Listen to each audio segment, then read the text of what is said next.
ಇಷ್ಟು ಶಾಸಕರು ಗೆದ್ದಿದ್ರು.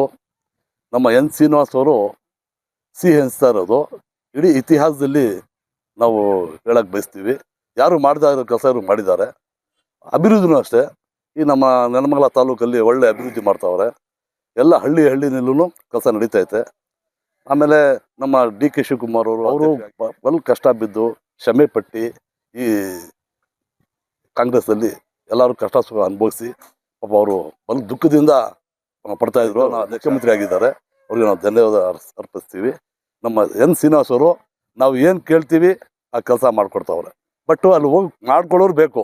ಮಾಡ್ಕೊಂಡ ನಾನು ನನ್ನ ಕೆಲಸ ಮಾಡ್ಕೊಳ್ಳಲಿಲ್ಲ, ನನಗೆ ಮಾತಾಡಲಿಲ್ಲ ಅಂತ ಹೇಳ್ತಾರೆ ಜನ. ಅದು ತಪ್ಪು.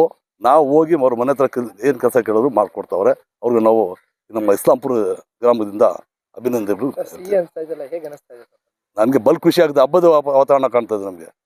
ಈ ಸಿಹಿ ಅನಿಸ್ತಾ ಇರೋದು ಇದು ಒಂದು ನಮಗೆ ಮನೆ ಹೋಗಿ ಓಟ್ ಕೇಳ್ದಂಗೆ ಆಗ್ತಾಯಿದೆ ನಮಗೆಲ್ಲ ಸದಸ್ಯರುಗಳಿಗೆ. ಮುಂದಿನ ದಿನಗಳಲ್ಲಿ ನಾವು ಮನೆಗೆ ಹೋಗಿ ನಾವು ಮಾತಾಡ್ತಾ ಇರೋದಕ್ಕೆ ಅವ್ರು ಹೇಳ್ತಾರೆ, ಯಾರು ಸದಸ್ಯರುಗಳು, ನೀವು ಗೆದ್ಬಿಟ್ಟು ಹೋದ್ರಾ, ನಾವು ಮನೆಗೆ ಬಂದಿಲ್ಲ ನೀವು ಅಂತ ಹೇಳ್ತಾರೆ. ವರ್ಷ ಒಂದ್ಸರಿ 5 ವರ್ಷ ಒಂದ್ಸರಿ ಬರ್ತೀರಾ ಅಂತ ಹೇಳ್ತೀರಾ. ಈಗ ನಾವು ಮನೆ ಹೋಗ್ತಾ ಇರೋದಕ್ಕೆ ಅವ್ರಿಗೆ ಒಂದು ನಾಳೆ ಖುಷಿ ಆಗುತ್ತೆ. ಮನೆಗೆ ಹೋಗಿ ನಾವು ಕೇಳ್ತಾ ಇರೋದಕ್ಕೆ ಓಟ್ ಕೇಳ್ದಂಗೆ ಆಗ್ತದೆ ನಮಗೆ. ನನಗೆ ಮುಂದಿನ ದಿನಗಳಲ್ಲಿ ಎಲೆಕ್ಷನ್ ಗೆಲ್ಲಿಯಾಗೆ ಒಳ್ಳೆ ಅವಕಾಶ ಇದೆ. ಮೊಹಮ್ಮದ್ ಇಕ್ಬಾಲ್.